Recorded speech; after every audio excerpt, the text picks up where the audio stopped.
बिस्मिल्लाहिर्रहमानिर्रहीम। अस्सलामुअलैकुम वरहमतुल्लाहि वबरकातुहू। की हाल चाल है जी? ठीक ठाक हो? उम्मीद है अल्लाह ताला के हुक्म दे नाल इंशाअल्लाह तुसी सारे ठीक ठाक होवोगे। अल्लाह ताला सब ते रहमत फरमाए। अल्लाह ताला सब नूं अपने हिफ्ज़ ईमान दे विच रखे। अज दे व्लॉग दे विच मैं लाहौर दे विच एक ऐसा वाकया कि एक औरत आ जिहड़ी 20 जुलाई नूं इतवार वाले दिन सुबह 11:15 बजे अपने बच्चों वास्ते जिहड़े यतीम नाश्ता बना रही आ। एक आदमी किचन दे विच आ जांदा, आके ते उस औरत नूं 3 गोलियां मारदा और जिस वेले वो डिग जांदी फर्श ते जान लगा 2 गोलियां फिर मार दिंदा। इस तरह उन्हें 5 गोलियां मार के ते मार दिंदा। ते उस औरत नूं उस बंदे ने क्यों मारिया? ਉਹਦਾ आशिक सी या की सी? आशिक भी नहीं सी हैगा। उसकी मुकम्मल तफसीलात अगे जाके इस वीडियो दे विच मैं तुहानूं दस्सांगा कि ਉਹ कौन सी बंदा क्यों उन्हें मारिया। ये बहुत ही एक तकलीफ दे वाकया आ जिहड़ा मैं तुहाडे नाल शेयर करन लगा। लाहौर दा इलाका आ हंजरवाल, उत्थे गुलशन पार्क आ, उत्थे दा इह वाकया। उत्थे एक 45 साला औरत रहिंदी आ साइमा। ਉਹਦੇ ਖਾਮਦ ਦਾ ਨਾਮ ਸੀ ਮਾਜਦ। ਉਹਦਾ ਸ਼ੌਹਰ ਸੀ ਜਿਹੜਾ ਖਾਮਦ, ਉਹ ਬੜਾ ਸ਼ਰਾਬੀ ਸੀ, ਬਹੁਤ ਜ਼ਿਆਦਾ ਸ਼ਰਾਬ ਪੀਂਦਾ ਹੁੰਦਾ ਸੀ। ਅੱਲਾਹ ਤਾਲਾ ਨੇ ਇਹਨਾਂ ਨੂੰ 4 ਬੇਟੀਆਂ ਔਰ ਇੱਕ ਬੇਟਾ ਦਿੱਤਾ ਸੀ। ਬੇਟੀ ਜਿਹੜੀ ਸੀ ਸਭ ਤੋਂ ਬੜੀ ਸੀ, ਉਹਦਾ ਨਾਮ ਸੀ ਮਹਾਨੂਰ। ਸਭ ਤੋਂ ਬੇਟਾ ਜਿਹੜਾ ਸੀ ਛੋਟਾ ਸੀ ਤੇ ਉਸ ਤੋਂ ਬੜੀਆਂ 4 ਬੇਟੀਆਂ ਸੀ। ਤੇ ਇਹ ਜਿਹੜਾ ਮਾਜਦ ਸੀ ਬਹੁਤ ਜ਼ਿਆਦਾ ਸ਼ਰਾਬ ਪੀਂਦਾ ਹੁੰਦਾ ਸੀ, ਟੁੰਨ ਰਹਿੰਦਾ ਹੁੰਦਾ ਸੀ 24 ਘੰਟੇ। ਤੇ ਕੁਦਰਤੀ ਗੱਲ ਆ, ਜਿਹੜਾ ਬੰਦਾ ਸ਼ਰਾਬ ਦਾ ਆਦੀ ਹੋ ਜਾਵੇ ਨਾ, ਉਹਦੇ ਕੋਲੋਂ ਰਹਿ ਨਹੀਂ ਹੁੰਦਾ, ਉਹ ਸ਼ਰਾਬ ਪੀਤੇ ਤੋਂ ਬਗੈਰ ਰਹਿ ਨਹੀਂ ਸਕਦਾ। ਤੇ ਸ਼ਰਾਬ ਜਿਹੜੀ ਇਸਲਾਮ ਦੇ ਵਿੱਚ ਹਰਾਮ ਕੀਤੀ ਗਈ ਆ। ਉਸ ਤੋਂ ਇਲਾਵਾ ਸ਼ਰਾਬ ਦਾ ਸਾਈਡ ਇਫੈਕਟ ਇਹ ਆ ਕਿ ਬੰਦੇ ਦੇ ਗੁਰਦੇ ਜਿਹੜੇ ਨੇ ਖਤਮ ਹੋ ਜਾਂਦੇ ਨੇ। ਇਸੇ ਤਰ੍ਹਾਂ ਇਸ ਮਾਜਦ ਦੇ ਗੁਰਦੇ ਬਿਲਕੁਲ ਖਤਮ ਹੋ ਗਏ ਸੀ, ਉਹਨੂੰ ਫਾਲਜ ਹੋ ਗਿਆ ਸੀ ਤੇ ਐਂਡ ਉਹਦਾ ਕੀ ਨਿਕਲਿਆ ਕਿ ਉਹ ਮੌਤ ਦੇ ਮੂੰਹ ਦੇ ਵਿੱਚ ਚਲਾ ਗਿਆ। ਜਿਸ ਵੇਲੇ ਮਾਜਦ ਫੌਤ ਹੋ ਗਿਆ ਤੇ ਹੁਣ ਸਾਰਾ ਬੋਝ ਜਿਹੜਾ 45 ਸਾਲਾ ਸਾਇਮਾ ਸੀ ਉਹਦੇ ਉੱਤੇ ਆ ਗਿਆ। ਇਹ ਆਪਣੇ ਘਰ ਦੇ ਵਿੱਚ ਅਲੱਗਾ ਜੁਦੇ ਰਹਿੰਦੇ ਸੀ।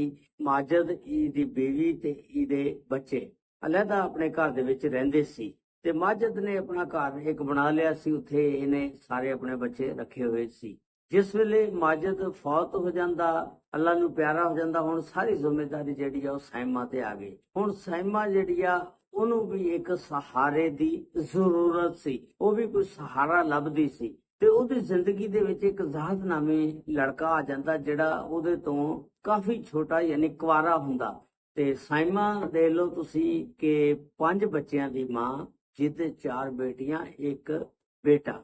ਤੇ ਜਿਹੜਾ ਲੜਕਾ ਜ਼ਾਹਿਦ ਸੀ ਉਹ ਕੁਆਰਾ ਸੀ ਤੇ ਉਹ ਇਹਦੇ ਨਾਲ ਸੈੱਟ ਹੋ ਜਾਂਦਾ। ਤੇ ਜ਼ਾਹਦ ਜਿਹੜਾ ਉਹ ਉਹਦੇ ਨਾਲ ਪਿਆਰ ਕਰਨ ਲੱਗ ਪੈਂਦਾ ਤੇ ਸਾਇਮਾ ਨੂੰ ਵੀ ਇੱਕ ਸਹਾਰੇ ਦੀ ਜ਼ਰੂਰਤ ਸੀ। ਜ਼ਾਹਦ ਤੇ ਸਾਇਮਾ ਨੇ ਆਪਸ ਵਿੱਚ ਹੀ ਪੱਕੀਆਂ ਪਕਾ ਲਈਆਂ ਕਿ ਆਪਾਂ ਹੁਣ ਸ਼ਾਦੀ ਕਰ ਲਈਏ। ਸਾਇਮਾ ਨੇ ਕਿਹਾ ਕਿ ਮੈਂ ਆਪਣੇ ਭੈਣ ਭਰਾਵਾਂ ਨੂੰ ਦੱਸਾਂ ਕਿ ਮੈਂ ਜ਼ਾਹਦ ਦੇ ਨਾਲ ਸ਼ਾਦੀ ਕਰਨਾ ਚਾਹੁੰਦੀ ਹਾਂ। ਤੇ ਜ਼ਾਹਦ ਜਿਹੜਾ ਸੀ ਉਹ ਤਾਂ ਤਿਆਰ ਹੋ ਗਿਆ ਸ਼ਾਦੀ ਕਰਨੇ ਵਾਸਤੇ ਕਿ ਠੀਕ ਆ, ਮੈਂ ਸ਼ਾਦੀ ਤੇਰੇ ਨਾਲ ਕਰ ਲੈਣਾ ਤੇ ਤੇਰੇ ਜਿਹੜੇ ਬੱਚੇ ਨੇ ਉਹਨਾਂ ਦੀ ਵੀ ਦੇਖਭਾਲ ਜਿਹੜੀ ਆ, ਉਹਨਾਂ ਨੂੰ ਪਾਲਣੇ ਦੀ ਜ਼ਿੰਮੇਵਾਰੀ ਮੈਂ ਚੁੱਕਦਾ। ਸਾਇਮਾ ਨੇ ਕਿਹਾ ਕਿ ਮੈਂ ਆਪਣੇ ਭੈਣ ਭਰਾਵਾਂ ਦੇ ਨਾਲ ਗੱਲ ਕਰਦੀ ਆ, ਫਿਰ ਆਪਾਂ ਨਿਕਾਹ ਕਰ ਲਾਂਗੇ। ਸਾਇਮਾ ਨੇ ਆਪਣੀ ਭੈਣਾਂ ਦੇ ਨਾਲ, ਆਪਣੇ ਭਾਈਆਂ ਦੇ ਨਾਲ ਗੱਲ ਜਿਸ ਵੇਲੇ ਕੀਤੀ ਕਿ ਮੈਂ ਨਿਕਾਹ ਕਰਨਾ ਚਾਹੁੰਦੀ ਆ, ਜ਼ਾਹਦ ਨਾਮੀ ਲੜਕਾ ਹੈ ਜਿਹੜਾ ਕੁਆਰਾ ਆ, ਜ਼ਾਹਦ ਜਿਹੜਾ ਬਹੁਤ ਅੱਛਾ ਆ, ਮੈਨੂੰ ਪਿਆਰ ਕਰਦਾ ਆ, ਉਹ ਇਹ ਜ਼ਿੰਮੇਵਾਰੀ ਵੀ ਚੁੱਕਦਾ ਕਿ ਮੈਂ ਬੱਚਿਆਂ ਦੀ ਕਫਾਲਤ ਵੀ ਕਰਾਂਗਾ। ਹੁਣ ਸਾਇਮਾ ਦੇ ਭਰਾ ਜਿਹੜੇ ਸੀ ਉਹ ਰਾਜ਼ੀ ਨਹੀਂ ਸੀ, ਭੈਣਾਂ ਵੀ ਰਾਜ਼ੀ ਨਹੀਂ ਸੀ ਇਸ ਰਿਸ਼ਤੇ ਦੇ ਵਿੱਚ। ਉਹ ਕਹਿਣ ਲੱਗੇ ਕਿ ਤੂੰ ਇਹ ਰਿਸ਼ਤਾ ਨਾ ਕਰ, ਜ਼ਾਹਦ ਜਿਹੜਾ ਉਹ ਤੈਨੂੰ ਚਕਮਾ ਦੇ ਰਿਹਾ ਤੇ ਤੂੰ ਉਹਦੇ ਗੇੜੇ 'ਚ ਨਾ ਆ। ਤੇ ਸਾਇਮਾ ਜਿਹੜੀ ਆ ਉਹ ਆਪਣੇ ਭੈਣ ਭਰਾਵਾਂ ਦੀ ਗੱਲ ਨਹੀਂ ਮੰਨਦੀ ਹੈਗੀ। ਜ਼ਾਹਦ ਨੂੰ ਦੱਸਦੀ ਹੈ ਕਿ ਮੇਰੇ ਭੈਣ ਭਰਾ ਨਹੀਂ ਮੰਨਦੇ ਹੈਗੇ। ਜ਼ਾਹਦ ਤੇ ਸਾਇਮਾ ਜੂਨ 2022 ਦੇ ਵਿੱਚ ਜਾਂਦੇ ਨੇ ਕੋਰਟ ਔਰ ਕੋਰਟ ਮੈਰਿਜ ਕਰ ਲੈਂਦੇ ਨੇ। ਤੇ ਉਸ ਤੋਂ ਬਾਅਦ ਸਾਇਮਾ ਨੇ ਜ਼ਾਹਦ ਦੇ ਨਾਲ ਪੱਕੀਆਂ ਪਕਾਈਆਂ ਸੀ ਕਿ ਸ਼ਾਦੀ ਤੋਂ ਬਾਅਦ ਤੂੰ ਮੇਰੇ ਘਰ ਹੀ ਰਵੇਂਗਾ, ਮੇਰੇ ਨਾਲ ਹੀ ਜ਼ਿੰਦਗੀ ਗੁਜ਼ਾਰੇਗਾ, ਮੈਨੂੰ ਕੋਈ ਇਤਰਾਜ਼ ਨਹੀਂ, ਤੂੰ ਮੇਰੇ ਨਾਲ ਮੇਰੇ ਘਰ 'ਚ ਰਹਿ। ਜ਼ਾਹਦ ਮੰਨ ਗਿਆ ਸੀ, ਉਹਨੇ ਕਿਹਾ ਠੀਕ ਹੈ। ਜਿਸ ਵੇਲੇ ਕੋਰਟ ਮੈਰਿਜ ਕਰ ਲਈ, ਜ਼ਾਹਦ ਫਿਰ ਉਹਦੇ ਘਰ ਹੀ ਰਹਿਣ ਲੱਗ ਪਿਆ ਸਾਇਮਾ ਦੇ। 9 ਮਹੀਨੇ ਤੱਕ ਇਹ ਜ਼ਾਹਦ ਜਿਹੜਾ ਇਹਨਾਂ ਨੂੰ ਖਰਚਾ ਵਗੈਰਾ ਦਿੰਦਾ ਰਿਹਾ, ਪੈਸੇ ਦਿੰਦਾ ਰਿਹਾ, ਇਹਦਾ ਘਰ ਚਲਾਉਂਦਾ ਰਿਹਾ। ਉਸ ਤੋਂ ਬਾਅਦ ਜ਼ਾਹਦ ਦੇ ਤੇ ਸਾਇਮਾ ਦੇ ਦਰਮਿਆਨ ਇਖਤਲਾਫਾਤ ਪੈਣਾ ਸ਼ੁਰੂ ਹੋ ਗਏ। ਇਹ ਜਿਹੜਾ ਜ਼ਾਹਦ ਆ ਹੁਣ ਘਰ ਇਹਨੇ ਖਰਚਾ ਦੇਣਾ ਵੀ ਬੰਦ ਕਰਤਾ ਤੇ ਘਰ ਆਉਣਾ ਜਾਣਾ ਵੀ ਬਹੁਤ ਘੱਟ ਕਰ ਦਿੱਤਾ। ਇਹਨਾਂ ਦੀ ਫਿਰ ਰੋਜ਼ ਸਾਇਮਾ ਦੀ ਤੇ ਜ਼ਾਹਦ ਦੀ ਲੜਾਈ ਹੋਣੀ ਸ਼ੁਰੂ ਹੋ ਗਈ। ਉਸ ਤੋਂ ਬਾਅਦ ਜ਼ਾਹਦ ਇੱਕ ਦਿਨ ਕਹਿੰਦਾ ਕਿ ਤੈਨੂੰ ਪਤਾ ਮੈਂ ਵਿਹਲਾ ਆ, ਮੇਰੇ ਕੋਲ ਕੋਈ ਕੰਮ ਨਹੀਂ ਹੈਗਾ ਤੇ ਮੈਂ ਤੈਨੂੰ ਖਰਚਾ ਵੀ ਨਹੀਂ ਦੇ ਸਕਦਾ। ਮੇਰਾ ਇੱਕ ਦੋਸਤ ਦੁਬਈ ਰਹਿੰਦਾ, ਉਹ ਮੈਨੂੰ ਕਹਿੰਦਾ ਕਿ ਮੈਂ ਤੈਨੂੰ ਦੁਬਈ ਲੈ ਜਾਣਾ, 5 ਲੱਖ ਰੁਪਏ ਦਾ ਬੰਦੋਬਸਤ ਕਰ। ਤੂੰ ਇਸ ਤਰ੍ਹਾਂ ਕਰ ਕਿ ਜਿਹੜਾ ਤੇਰੇ ਕੋਲ ਜ਼ੇਵਰ ਪਿਆ ਉਹ ਤੂੰ ਵੇਚ ਦੇ ਤੇ ਵੇਚ ਕੇ ਤੇ ਮੈਂ ਦੁਬਈ ਚਲ ਜਾਣਾ। ਜਦੋਂ ਮੈਨੂੰ ਨੌਕਰੀ ਲੱਭ ਗਈ ਆਪਾਂ ਫਿਰ ਜ਼ੇਵਰ ਬਣਾ ਲਾਂਗੇ। ਉਹਦੀ ਬੀਵੀ ਸਾਇਮਾ ਕਹਿਣ ਲੱਗੀ ਕਿ ਇਹ ਜਿਹੜਾ ਜ਼ੇਵਰ ਆ ਮੈਂ ਨਹੀਂ ਵੇਚਣਾ ਹੈਗਾ, ਮੇਰਾ ਜ਼ੇਵਰ 1 ਲੱਖ ਰੁਪਏ ਦਾ, ਉਹਨੂੰ 5 ਲੱਖ ਦੇਣਾ ਤੇ ਇਸ ਤਰ੍ਹਾਂ ਮੈਂ ਨਹੀਂ ਕਰਨਾ ਹੈਗਾ। ਖੈਰ ਸਾਇਮਾ ਨੇ ਨਾ ਜ਼ਾਹਦ ਨੂੰ ਮਗਰੋਂ ਲਾ ਲੂ ਦਿੱਤਾ।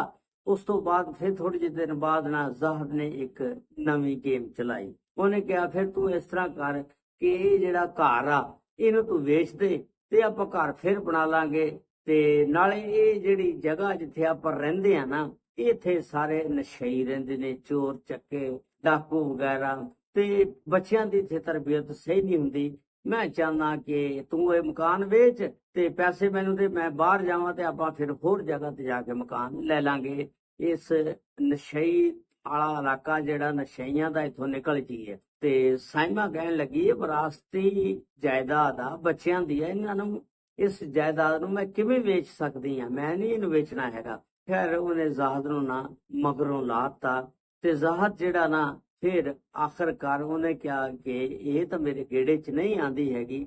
ਜ਼ਾਹਦ ਨੇ ਹੋ ਸਕਦਾ ਇਸੇ ਚੱਕਰ 'ਚ ਸ਼ਾਦੀ ਕੀਤੀ ਹੋਵੇ ਕਿ ਮੈਂ ਇਹਦਾ ਮਕਾਨ ਜਿਹੜਾ 4-5 ਮਰਲੇ ਦਾ ਇੱਥੇ ਕਬਜ਼ਾ ਕਰਾਂਗਾ, ਤੇ ਲੇਕਿਨ ਸਾਇਮਾ ਜਿਹੜੀ ਆ ਉਹਦੇ ਗੇੜੇ 'ਚ ਨਹੀਂ ਆਈ ਹੈਗੀ। ਸਾਇਮਾ ਨੇ ਕਿਹਾ ਕਿ ਮੈਂ ਇਹ ਮਕਾਨ ਨਹੀਂ ਵੇਚਣਾ। ਇਸ ਤਰ੍ਹਾਂ ਫਿਰ 9 ਮਹੀਨੇ ਤੱਕ ਇਹਨਾਂ ਦਾ ਫਿਰ ਇਕੱਠ ਚੱਲਦਾ ਰਿਹਾ। ਉਸ ਤੋਂ ਬਾਅਦ ਇਖਤਲਾਫਾਤ ਸ਼ੁਰੂ ਹੋ ਗਏ। ਫਿਰ ਇਹ 20 ਜੁਲਾਈ ਦਾ ਵਾਕਿਆ 2025 ਨੂੰ, ਅੱਜ ਜਿਹੜੇ ਥੋੜੇ ਜਿਹੇ ਦਿਨ ਹੋਏ ਆ, ਕੱਲ ਪਰਸੋਂ ਦਾ ਵਾਕਿਆ, ਇਹ ਇਤਵਾਰ ਵਾਲੇ ਦਿਨ ਸਾਇਮਾ ਜਿਹੜੀ ਆ ਆਪਣੇ ਬੱਚਿਆਂ ਵਾਸਤੇ ਨਾਸ਼ਤਾ ਬਣਾ ਰਹੀ ਆ 11:15 ਵਜੇ। ਜ਼ਾਹਦ ਜਿਹੜਾ ਕਿਚਨ ਦੇ ਵਿੱਚ ਆਂਦਾ ਤੇ ਸਾਇਮਾ ਨੂੰ ਵੇਖ ਕੇ ਤੇ ਫੌਰਨ ਉਹਦੇ ਉੱਤੇ ਫਾਇਰ ਕਰਦਾ। ਸਾਇਮਾ ਨੂੰ ਇੱਕ ਗੋਲੀ ਜਿਸ ਵੇਲੇ ਵੱਜ ਜਾਂਦੀ ਆ, ਸਾਇਮਾ ਦੌੜਨੇ ਦੀ ਕੋਸ਼ਿਸ਼ ਕਰਦੀ ਆ, ਬਾਹਰ ਨਿਕਲਣ ਦੀ ਕੋਸ਼ਿਸ਼ ਕਰਦੀ ਆ, ਰੌਲਾ ਪਾਉਂਦੀ ਆ ਤੇ ਇਹਨੇ ਪਿੱਛੋਂ ਫਿਰ ਉਹ 2 ਫਾਇਰ ਮਾਰੇ। ਸਾਇਮਾ ਜਿਸ ਵੇਲੇ ਡਿੱਗ ਜਾਂਦੀ ਆ ਤੇ ਜਾਣ ਲੱਗਾ ਦੇਖਦਾ ਕਿ ਉਹ ਡਿੱਗੀ ਪਈ ਆ, 2 ਫਾਇਰ ਫਿਰ ਉਹਨੇ ਫਿਰ ਦੁਬਾਰਾ ਸਾਇਮਾ ਨੂੰ ਮਾਰੇ। ਇਸ ਤਰ੍ਹਾਂ ਉਹਨੇ ਸਾਇਮਾ ਨੂੰ 5 ਫਾਇਰ ਮਾਰੇ ਤੇ ਮਾਰ ਕੇ ਤੇ ਦੌੜ ਗਿਆ। ਹਾਲਾਂਕਿ ਇਹ ਫਾਇਰ ਜਿੰਨੇ ਵੀ ਨੇ ਬੱਚਿਆਂ ਦੇ ਸਾਹਮਣੇ ਮਾਰੇ ਗਏ। ਬੱਚੇ ਜਿਹੜੇ ਸੀ ਛੋਟੇ ਸੀ ਉਹ ਡਰ ਗਏ ਵਿਚਾਰੇ, ਉਹ ਸਹਿਮ ਗਏ, ਸਹਿਮ ਕੇ ਬਹਿ ਗਏ ਤੇ ਇਸ ਤਰ੍ਹਾਂ ਇਹ ਫਾਇਰ ਮਾਰ ਕੇ ਤੇ ਦੌੜ ਗਿਆ। ਜਿਹੜੀ ਵੱਡੀ ਬੇਟੀ ਸੀ ਮਹਾਨੂਰ 16-17 ਸਾਲ ਦੀ, ਉਹਨੇ ਫਿਰ 15 ਤੇ ਕਾਲ ਕੀਤੀ, ਪੁਲਿਸ ਆਂਦੀ ਹਜਰਵਾਲ ਥਾਣੇ ਦੀ, ਔਰ ਆ ਕੇ ਫਿਰ ਦੇਖਦੀ ਆ ਜਾਏ ਵਕੂਆ ਨੂੰ, ਹਾਦਸੇ ਨੂੰ। ਤੇ ਉਸ ਤੋਂ ਬਾਅਦ ਫਿਰ ਥੋੜੀ ਜਿਹੀ ਦੇਰ ਬਾਅਦ ਜਿਹੜੀ ਆ ਪੁਲਿਸ ਜ਼ਾਹਦ ਨੂੰ ਗ੍ਰਿਫਤਾਰ ਕਰ ਲੈਂਦੀ ਆ, ਔਰ ਗ੍ਰਿਫਤਾਰ ਕਰਕੇ ਪੁਲਿਸ ਫਿਰ ਉਹਨੂੰ ਲੈ ਜਾਂਦੀ ਆ। ਹੁਣ ਜ਼ਾਹਦ ਦੇ ਉੱਤੇ ਕੇਸ ਚੱਲੇਗਾ, ਮੁਕੱਦਮਾ ਹੋਏਗਾ, ਲੇਕਿਨ ਉਸ ਯਤੀਮ ਬੱਚਿਆਂ ਦਾ ਕੀ ਬਣੇਗਾ ਜਿਹੜੇ 5 ਨੇ, 4 ਬੇਟੀਆਂ ਤੇ 1 ਬੇਟਾ। ਉਹਨਾਂ ਦਾ ਪਿਓ ਪਹਿਲਾਂ ਫੌਤ ਹੋ ਗਿਆ ਸੀ, ਮਾਂ ਨੂੰ ਜ਼ਾਹਦ ਨੇ ਮਾਰ ਦਿੱਤਾ ਤੇ ਉਹ ਮਤਿਆ ਪਿਓ ਹੁਣ ਜਿਹੜਾ ਜਦੋਂ ਛੁੱਟ ਕੇ ਆਏਗਾ ਉਹ ਪਤਾ ਨਹੀਂ ਕੀ ਕਰੇ। ਉਹ ਬੱਚੇ ਜਿਹੜੇ ਨੇ ਖੌਫ ਦੀ ਵਜ੍ਹਾ ਨਾਲ ਡਰ ਰਹੇ ਨੇ। ਇਸ ਜ਼ਾਹਦ ਦੀ ਲੰਬੀ ਪਲਾਨਿੰਗ ਤੁਸੀਂ ਦੇਖੋ ਕਿ ਆਪ ਕੁਆਰਾ ਹੋਣ ਦੇ ਬਾਵਜੂਦ ਉਹਦੀ ਜਾਇਦਾਦ ਹੜੱਪ ਕਰਨੇ ਵਾਸਤੇ ਜਿਹੜਾ ਮਕਾਨ ਸੀ ਉਹਦੇ ਨਾਲ ਜ਼ਾਹਦ ਉਹਨੇ ਇਸ ਵਾਸਤੇ ਸ਼ਾਦੀ ਸਾਇਮਾ ਦੇ ਨਾਲ ਕੀਤੀ, ਲੇਕਿਨ ਸਾਇਮਾ ਉਹਦੇ ਗੇੜੇ 'ਚ ਨਾ ਆਈ ਤੇ ਸਾਇਮਾ ਫਿਰ ਡਰਦੀ ਆਪਣੇ ਭੈਣ ਭਰਾਵਾਂ ਨੂੰ ਵੀ ਨਹੀਂ ਸੀ ਦੱਸਦੀ। ਪੁਲਿਸ ਨੇ ਜਿਸ ਵੇਲੇ ਸਾਇਮਾ ਦੇ ਭਰਾ ਕੋਲੋਂ ਪੁੱਛਿਆ ਕਿ ਤੁਹਾਨੂੰ ਕੋਈ ਪਤਾ ਨਹੀਂ ਲੱਗਿਆ ਕਿ ਕੀ ਚੱਕਰ ਚੱਲ ਰਿਹਾ, ਸਾਇਮਾ ਦੇ ਭਰਾ ਨੇ ਦੱਸਿਆ ਕਿ ਸਾਇਮਾ ਨੇ ਸਾਡੇ ਨਾਲ ਕੋਈ ਕਦੀ ਗੱਲ ਨਹੀਂ ਕੀਤੀ ਹੈਗੀ ਵੀ ਮੈਨੂੰ ਇਹ ਖਰਚਾ ਨਹੀਂ ਦਿੰਦਾ ਜਾਂ ਇਸ ਤਰ੍ਹਾਂ ਹੋਇਆ, ਕਿਉਂਕਿ ਇਹਨੇ ਨਿਕਾਹ ਚੋਰੀ ਕੀਤਾ ਸੀ। ਇਹ ਬੱਚਿਆਂ ਨੂੰ ਵੀ ਕਹਿੰਦੀ ਸੀ ਤੁਸੀਂ ਆਪਣੇ ਮਾਮੂਆਂ ਨੂੰ ਜਾਂ ਫੁੱਫੀਆਂ ਨੂੰ ਕੋਈ ਗੱਲ ਨਾ ਦੱਸਿਓ ਕਿ ਜ਼ਾਹਦ ਸਾਨੂੰ ਖਰਚਾ ਨਹੀਂ ਦਿੰਦਾ, ਇਸ ਤਰ੍ਹਾਂ ਸਾਡੀ ਬੇਇੱਜ਼ਤੀ ਹੋਏਗੀ, ਕਿਉਂਕਿ ਸ਼ਾਦੀ ਜਿਹੜੀ ਹੈ ਮੈਂ ਉਹਨਾਂ ਦੇ ਕਹਿਣ ਤੋਂ ਬਗੈਰ ਕਰਾਈ ਸੀ। ਉਹ ਇਸ ਸ਼ਾਦੀ ਨੂੰ ਮੰਨਦੇ ਨਹੀਂ ਸੀ। ਇਸ ਵਜ੍ਹਾ ਨਾਲ ਜ਼ਾਦ ਦਾ ਭਰਾ ਕਹਿੰਦਾ ਕਿ ਸਾਨੂੰ ਨਹੀਂ ਪਤਾ ਲੱਗਾ, ਤੇ ਅਗਰ ਸਾਨੂੰ ਪਤਾ ਲੱਗਦਾ ਅਸੀਂ ਆਪਣੀ ਭੈਣ ਨੂੰ ਖਰਚਾ ਜ਼ਰੂਰ ਦਿੰਦੇ। ਤੇ ਇਸ ਤਰ੍ਹਾਂ ਜ਼ਾਹਦ ਨੇ ਸੈਮਾ ਨੂੰ ਮਾਰ ਕੇ ਤੇ 5 ਬੱਚਿਆਂ ਨੂੰ ਯਤੀਮ ਕਰਤਾ, ਜਿਹੜਾ ਬਹੁਤ ਗਲਤ ਕੰਮ ਸੀ। ਆਪ ਵੀ ਹੁਣ ਜਾਂ ਤਾਂ ਸਾਰੀ ਉਮਰ ਸਜ਼ਾ ਕੱਟੇਗਾ, ਜੇਲ੍ਹ ਦੇ ਪਿੱਛੇ ਰਹੇਗਾ, ਜਾਂ ਛੁੱਟ ਜਾਏਗਾ। अल्लाह ताला सब ते रहमत फरमाए। अल्लाह ताला सब नूं अपने हिफ्ज़ो मान च रखे। अस्सलामु अलैकुम व रहमतुल्लाहि व बरकातहू।